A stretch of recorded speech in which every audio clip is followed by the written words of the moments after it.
शिवाजी महाराज का जन्म 19 फरवरी 1630 में शिवनेरी दुर्ग में हुआ था। इनके पिता का नाम शाहजी भोसले और माता का नाम जीजाबाई था। शिवनेरी दुर्ग पुणे के पास है। उनकी माता ने उनका नाम भगवान शिवाय के नाम पर शिवाजी रखा। उनकी माता भगवान शिवाय से स्वस्थ संतान के लिए प्रार्थना किया करती। शिवाजी के पिताजी शाहजी भोसले एक मराठा सेनापति थे, जो कि डेक्कन सल्तनत के लिए कार्य किया करते थे। शिवाजी के जन्म के समय डेक्कन की सत्ता 3 इस्लामिक सल्तनतों बीजापुर, अहमदनगर और गोलकोंडा में थी। शिवाजी अपनी मां जीजाबाई के प्रति बेहद समर्पित थे। उनकी मां बहुत ही धार्मिक थी। उनकी माता शिवाजी को बचपन से ही युद्ध की कहानियां तथा उस युग की घटनाओं के बारे में बताती रहती थी। खासकर उनकी मां उन्हें रामायण और महाभारत की प्रमुख कहानियां सुनाती थी, जिन्हें सुनकर शिवाजी के ऊपर बहुत ही गहरा असर पड़ा था। शिवाजी के पिता शाहजी ने दूसरा विवाह किया और अपनी दूसरी पत्नी तुकाबाई के साथ कर्नाटक में चले गए। उन्होंने शिवाजी और जीजाबाई को दादोजी कोंडदेव के पास छोड़ दिया। दादोजी ने शिवाजी को बुनियादी लड़ाई तकनीकों के बारे में जैसे कि घुड़सवारी, तलवारबाजी और निशानेबाजी सिखाई। शिवाजी महाराज का विवाह 14 मई 1640 में सीबाई निम्बलाकर के साथ लाल महल, पुणे में हुआ था।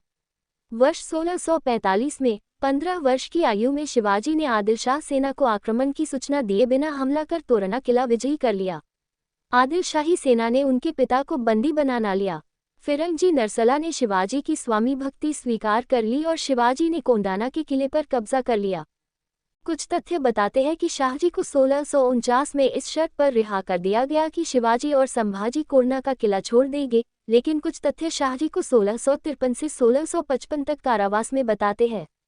उनके पिता की रिहाई के बाद 1645 में उनकी शाहजी मृत्यु हो गई।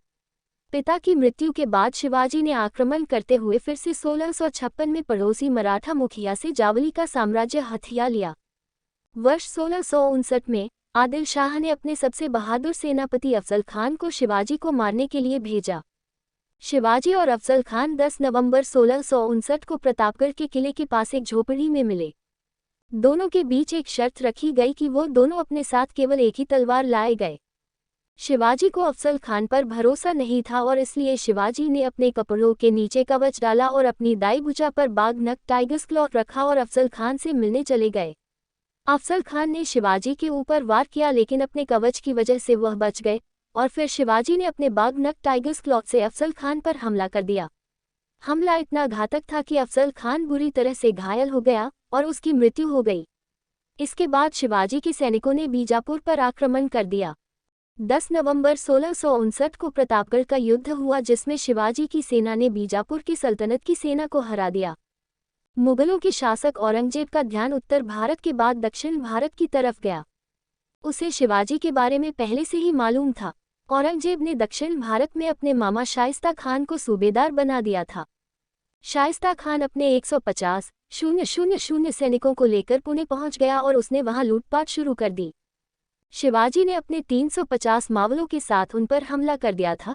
तब शाइस्ता खान अपनी जान बचाकर भाग खड़ा हुआ और शाइस्ता खान को इस हमले में अपनी 3 उंगलियां गंवानी पड़ी। इस हमले में शिवाजी महाराज ने शाइस्ता खान के पुत्र और उनके 40 सैनिकों का वध कर दिया। शाइस्ता खान ने पुणे से बाहर मुगल सेना के पास जाकर शरण ली और औरंगजेब ने शर्मिंदगी के मारे शाइस्ता खान को दक्षिण भारत से हटाकर बंगाल का सूबेदार बना दिया। शाइस्ता खान ने अपनी हार का बदला लेने के लिए अपने 15,000 सैनिकों के साथ मिलकर राजा शिवाजी के कई क्षेत्रों को जलाकर तबाह कर दिया। बाद में शिवाजी ने इस तबाही का बदला लेने के लिए मुगलों के क्षेत्रों में जाकर लूटपाट शुरू कर दी। सूरत उस समय हिंदू मुसलमानों का हज पर जाने का एक प्रवेश द्वार था। शिवाजी ने 4,000 सैनिकों के साथ सूरत के व्यापारियों को लूटने का आदेश दिया, लेकिन शिवाजी ने किसी भी आम आदमी को अपनी लूट का शिकार नहीं बनाया। औरंगजेब ने शिवाजी महाराज को आगरा बुलाया। शिवाजी को लगा कि उनको उचित सम्मान नहीं दिया गया है और इसके लिए अपना रोष दरबार पर निकाला और औरंगजेब पर छल का आरोप लगाया। औरंगजेब ने शिवाजी को कैद कर लिया और शिवाजी पर 500 सैनिकों का पहरा लगा दिया। हालांकि उनके आग्रह करने पर उनकी स्वास्थ्य की दुआ करने वाले आगरा के संत, फकीरों और मंदिरों में प्रतिदिन मिठाइयां औरंगजेब को लगा कि जय सिंह ने शिवाजी की भागने में मदद की है। औरंगजेब ने जय सिंह की हत्या विष देकर करवा डाली। जसवंत सिंह के द्वारा पहल करने के बाद सन 1668 में शिवाजी ने मुगलों के साथ दूसरी बार संधि की। सन 1670 में सूरत नगर को दूसरी बार शिवाजी ने लूटा। नगर से 132 लाख की संपत्ति शिवाजी के हाथ लगी और लौटते वक्त शिवाजी ने एक बार फिर मुगल सेना को सूरत में हराया और उपहार भेजने की अनुमति दे दी गई थी। कुछ दिनों तक ये सिलसिला ऐसे ही चलता रहा। एक दिन शिवाजी ने संभाजी को मिठाइयों की टोकरी में बैठकर और खुद मिठाई की टोकरी उठाने वाले मजदूर बनकर वहां से भाग गए। इसके बाद शिवाजी ने खुद को और संभाजी को मुगलों से बचाने के लिए संभाजी की मौत की अफवाह फैला दी। इसके बाद संभाजी को मथुरा में एक ब्राह्मण के यहाँ छोड़कर शिवाजी महाराज बनारस चले गए। औरंगजेब को लगा कि जयसिंह ने शिवाजी की भागने में मदद की है। औरंगजेब ने जयसिंह की हत्या विष देकर करवा डाली। जसवंत सिंह के द्वारा पहल करने के बाद सन 1668 में शिवाजी ने मुगलों के साथ दूसरी बार संधि की। सन 1670 में सूरत नगर को दूसरी बार शिवाजी ने लूटा। नगर से 132 लाख की संपत्ति शिवाजी के हाथ लगी और लौटते वक्त शिवाजी ने एक बार फिर मुगल सेना को सूरत में हराया। सन 1674 तक शिवाजी के साम्राज्य का अच्छा खासा विस्तार हो चुका था। पश्चिमी महाराष्ट्र में स्वतंत्र हिंदू राष्ट्र की स्थापना के बाद शिवाजी ने अपना राज्याभिषेक करना चाहा, परंतु ब्राह्मणों ने उनका घोर विरोध किया।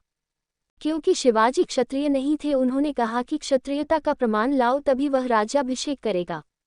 बालाजी राव जी ने शिवाजी का संबंध मेवाड़ के सिसोदिया वंश से संबंध के प्रमाण भेजे, जिससे संतुष्ट होकर वह रायगढ़ आया और उन्होंने राज्याभिषेक किया। राज्याभिषेक के बाद भी पुणे के ब्राह्मणों ने शिवाजी को राजा मानने से इनकार कर दिया। इसके बाद शिवाजी ने अष्टप्रधान मंडल की स्थापना की। विभिन्न राज्यों के दूतों, प्रतिनिधियों के अलावा विदेशी व्यापारियों को भी इस समारोह में आमंत्रित किया गया। इस समारोह में लगभग रायगढ़ के 5000 लोग इकट्ठा हुए थे। शिवाजी को छत्रपति का खिताब दिया गया। उनके राज्याभिषेक के 12 दिन बाद ही उनकी माता का देहांत हो गया। इस कारण फिर से 4 अक्टूबर 1674 को दूसरी बार उनका राज्याभिषेक हुआ।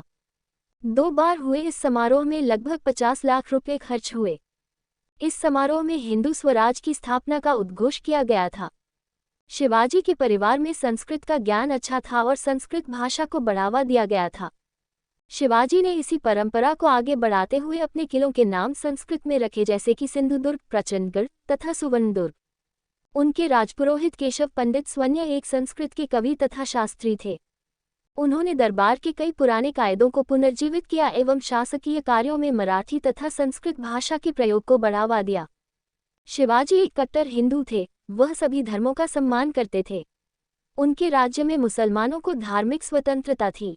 शिवाजी ने कई मस्जिदों के निर्माण के लिए दान भी दिए था। हिंदू पंडितों की तरह मुसलमान संतों और फकीरों को बराबर का सम्मान प्राप्त था। उनकी सेना में कई मुस्लिम सैनिक भी थे। शिवाजी हिंदू संस्कृति का प्रचार किया करते थे। वह अक्सर दशहरा पर अपने अभियानों का आरंभ किया करते थे। शिवाजी ने काफी कुशलता से अपनी सेना को खड़ा किया था। उनके पास एक विशाल नौसेना नेवी भी थी, जिसके प्रमुख मयंक भंडारी थे। शिवाजी ने अनुशासित सेना तथा सुस्थापित प्रशासनिक संगठनों की मदद से एक निपुण तथा प्रगतिशील सभ्य शासन स्थापित किया। उन्होंने सैन्य रणनीति में नवीन तरीके अपनाए, जिसमें दुश्मनों पर अचानक आक्रमण करना जैसे तरीके शामिल थे। शिवाजी महाराज ने प्रशासकीय कार्यों में मदद के लिए 8 मंत्रियों की एक परिषद थी, जिसे अष्टप्रधान कहा जाता था। इसमें मंत्रियों के प्रधान को पेशवा कहते थे, जो राजा के बाद सबसे प्रमुख हस्ती था। अमात्य वित्त और राजस्व के कार्यों को देखता था, तो मंत्री राजा की व्यक्तिगत दैनंदिनी का ख्याल रखाता था। सचिव दफ्तरी काम करते थे, जिसमें शाही मुहर लगाना और संधि पत्रों का आलेख तैयार करना शामिल होते थे। सुमंत विदेश मंत्री था। सेना के प्रधान को सेनापति कहते थे। दान और धार्मिक मामलों के प्रमुख को पंडित राव कहते थे। न्यायाधीश न्यायिक मामलों का प्रधान था। शिवाजी महाराज के बारे में एक पुस्तक गनिमी कावा लिखी गई है, जिसमें उनके शत्रु पर अचानक से आक्रमण करने के कई किस्से हैं। एक स्वतंत्र शासक की तरह उन्होंने अपने नाम का सिक्का चलवाया, जिसे शिवराय कहते थे, और यह सिक्का संस्कृत भाषा में था। 3 अप्रैल 1680 में लगातार 3 सप्ताह तक बीमार रहने के बाद शिवाजी की मृत्यु हो गई। शिवाजी महाराज की जयंती हर वर्ष 15 मार्च को मनाई जाती है।